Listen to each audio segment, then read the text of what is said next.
Hello दोस्तों, welcome to study qualify. आज हम लोग 1 से 20 तक के तत्वों का परमाणु संख्या और उनका इलेक्ट्रॉनिक विन्यास सीखेंगे। पिछली क्लास में हमने परमाणु के बारे में समझा कि परमाणु संख्या क्या होता है, द्रव्यमान संख्या क्या होता है, समस्थानिक क्या होता है। अगर आपने उस वीडियो को नहीं देखा है तो पहले उस वीडियो को देख लीजिए, जिससे कि आज की क्लास आप लोगों को और भी आसानी से समझ आए। तो चलिए आज की क्लास को स्टार्ट करते हैं। तो सबसे पहले हम समझेंगे विभिन्न कोशों में इलेक्ट्रॉनों का वितरण। मान लीजिए हमारे पास एक परमाणु है और उस परमाणु का जो परमाणु संख्या है वो 11 है। इसका मतलब क्या है कि उस परमाणु में प्रोटॉन की संख्या 11 है। हम जानते हैं कि एक उदासीन परमाणु में जितना प्रोटॉन होता है उतना ही इलेक्ट्रॉन होता है। तो इस परमाणु में इलेक्ट्रॉन की संख्या भी कितनी हो जाएगी? 11।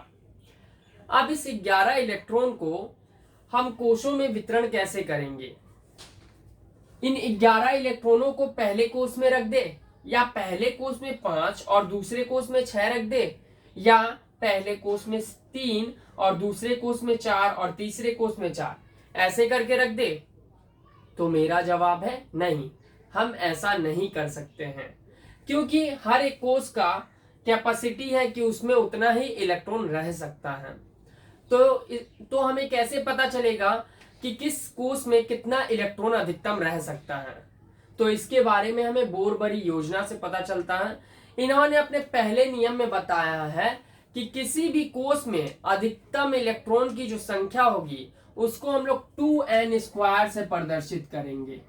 2n², जहां पे ये जो n है ना वो कोश की संख्या है कि कितने नंबर का कोश है, पहला कोश है या दूसरा कोश है या तीसरा कोश है। तो चलिए पहले कोश में अधिकतम इलेक्ट्रॉन की संख्या कितनी होगी उसको हम लोग निकालते हैं इस फॉर्मूले से। तो यहाँ पे हम n कितना लेंगे, पहला कोश निकाल रहे हैं तो n हम लोग 1 लेंगे, 1 का स्क्वायर 1 ही हो जाएगा इंटू 2। ये पहले कोश में अधिकतम इलेक्ट्रॉन की संख्या कितना होगा? 2 होगा। तो हम पहले कोश में 2 इलेक्ट्रॉन को रख देते हैं। चलिए अब दूसरे कोश में अधिकतम इलेक्ट्रॉन की संख्या कितनी होगी वो निकालते हैं। 2 इंटू n कितना लेंगे? 2 लेंगे, 2 का स्क्वायर 4 और 4 दूनी 8। तो दूसरे कोश में अधिकतम इलेक्ट्रॉन कितने होंगे? 8 होंगे। तो चलिए दूसरे कोश में भी 8 इलेक्ट्रॉन को रख देते हैं।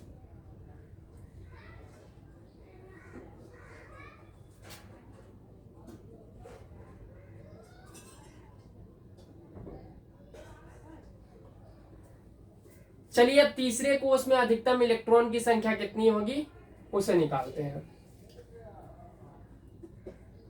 n कितना लेंगे? 3, क्योंकि तीसरे कोश में निकाल रहे हैं। 3 का स्क्वायर 9 इंटू 2 कितना हो गया? 18। तो तीसरे कोश में अधिकतम इलेक्ट्रॉन की संख्या जो होगी वो 18 होगी। हमने जो परमाणु लिया था उसमें इलेक्ट्रॉन की संख्या कितनी थी? 11 थी। हमने कितना रख दिया? 2 8 10 रख दिया। हमारे पास बचा 1 है। तीसरे कोश में 18 इलेक्ट्रॉन रह सकते हैं, हमारे पास 1 है तो हम यहाँ पे 1 रख देंगे। ठीक है, तो इस तरीके से इलेक्ट्रॉनों का वितरण होता है विभिन्न कोशों में।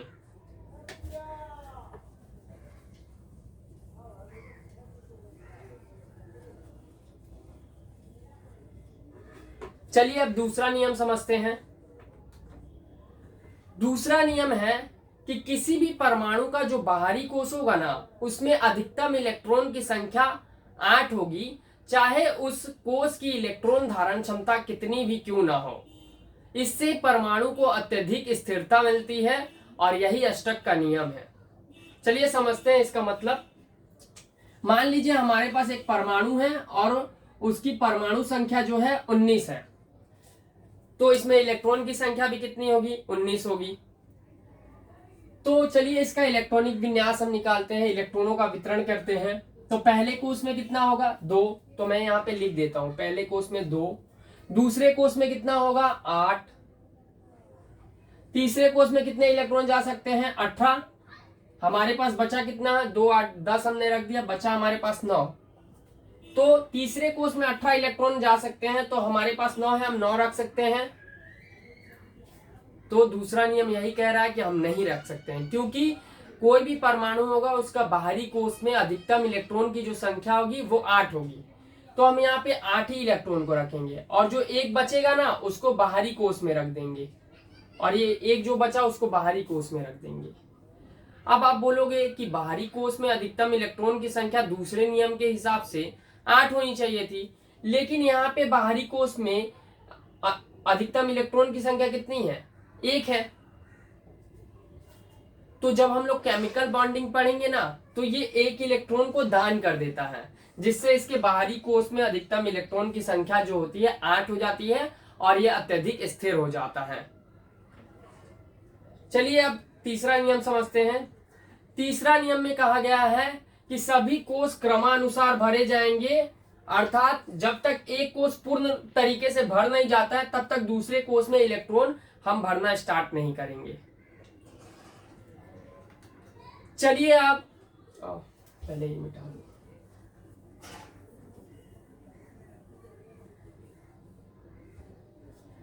चलिए अब 1 से लेकर 20 तक के तत्वों का इलेक्ट्रॉनिक विन्यास निकालते हैं।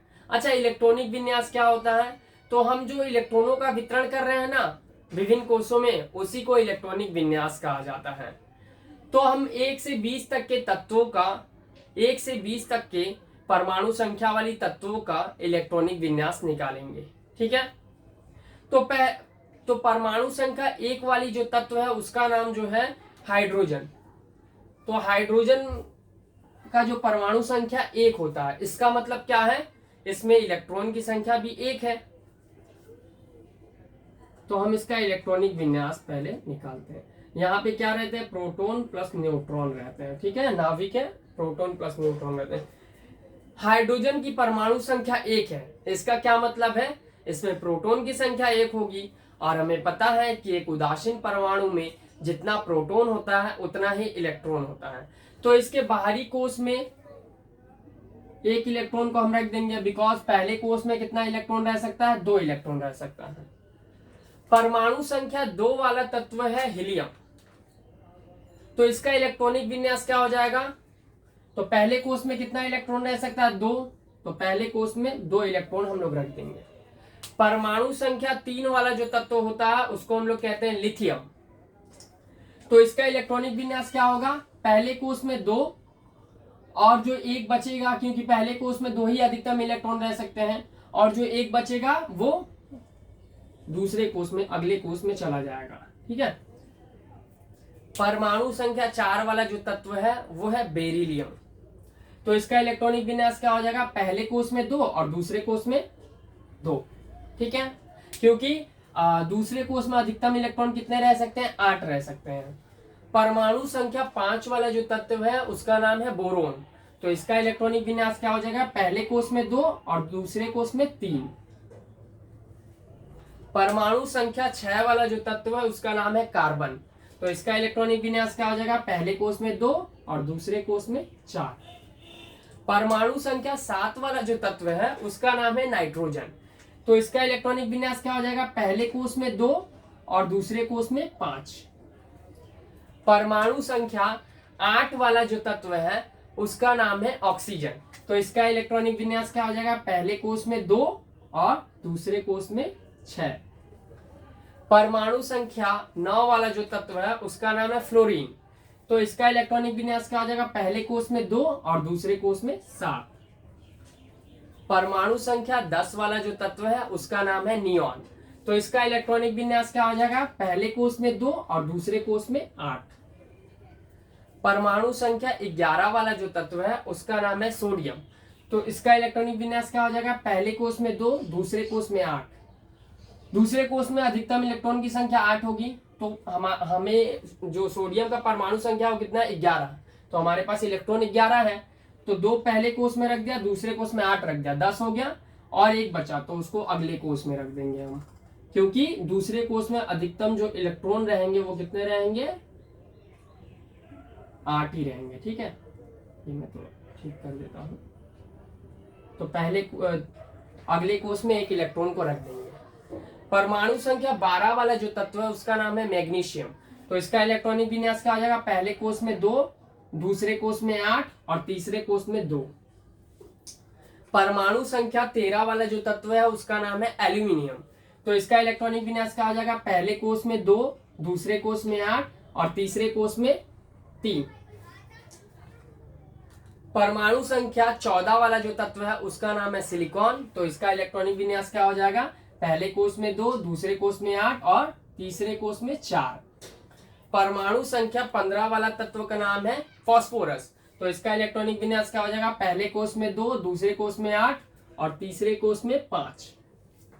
परमाणु संख्या 16 वाला तत्व है सल्फर। तो इसका इलेक्ट्रॉनिक विन्यास क्या हो जाएगा, पहले कोष में 2, दूसरे कोष में 8 और तीसरे कोष में 6। परमाणु संख्या 17 वाला तत्व है क्लोरीन। तो इसका इलेक्ट्रॉनिक विन्यास पहले कोष में 2, दूसरे कोष में 8 और तीसरे कोष में 7। परमाणु संख्या 18 वाला तत्व है ऑर्गन। तो इसका इलेक्ट्रॉनिक विन्यास क्या आ जाएगा, पहले कोष में 2, दूसरे कोष में 8 और तीसरे कोष में भी 8। ठीक है, तीसरे कोष में भी 8। परमाणु संख्या 19 वाला जो तत्व है वो है पोटेशियम। तो इसका इलेक्ट्रॉनिक विन्यास क्या आ जाएगा, पहले कोष में 2, दूसरे कोष में 8 और तीसरे कोष में 8। क्योंकि दूसरा नियम बोरबरी का क्या कहता है कि किसी भी परमाणु का बाहरी कोष में अधिकतम इलेक्ट्रॉन की संख्या 8 होगी, चाहे उस कोष की इलेक्ट्रॉन धारण क्षमता कितनी भी क्यों ना हो।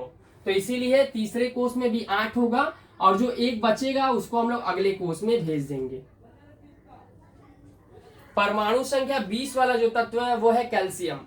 तो इसका इलेक्ट्रॉनिक विन्यास क्या हो जाएगा, पहले कोष में 2, दूसरे कोष में 8, तीसरे कोष में 8 और चौथे कोष में 2। तो हमने 1 से 20 तक के तत्वों का इलेक्ट्रॉनिक विन्यास निकाल लिया। एक बार हम इन तत्वों का परमाणु संख्या अच्छे से याद कर लेते हैं। तो हाइड्रोजन का कितना होता है 1, हीलियम का कितना होता है 2, लिथियम का कितना होता है 3, बेरिलियम का कितना होता है 4, बोरोन का कितना होता है 5, कार्बन का कितना होता है 6, नाइट्रोजन का कितना होता है 7 और उसके बाद ऑक्सीजन का कितना होता है 8, फ्लोरीन का कितना होता है 9, नियोन का कितना होता है 10, सोडियम का कितना होता है 11, मैग्नीशियम का कितना होता है 12, एल्यूमिनियम का कितना होता है 13, उसके बाद ये सिलिकॉन का कितना होता है 14, फास्फोरस का 15, सल्फर का 16, क्लोरीन का 17, ऑर्गन का 18, पोटेशियम का 19, कैल्शियम का 20। तो ऐसे करके आप लोग भी याद रखिएगा, ठीक है।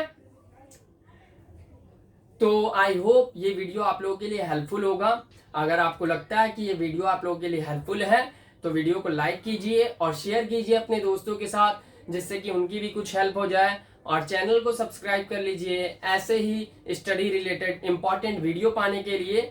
मिलते हैं फिर अगली वीडियो में।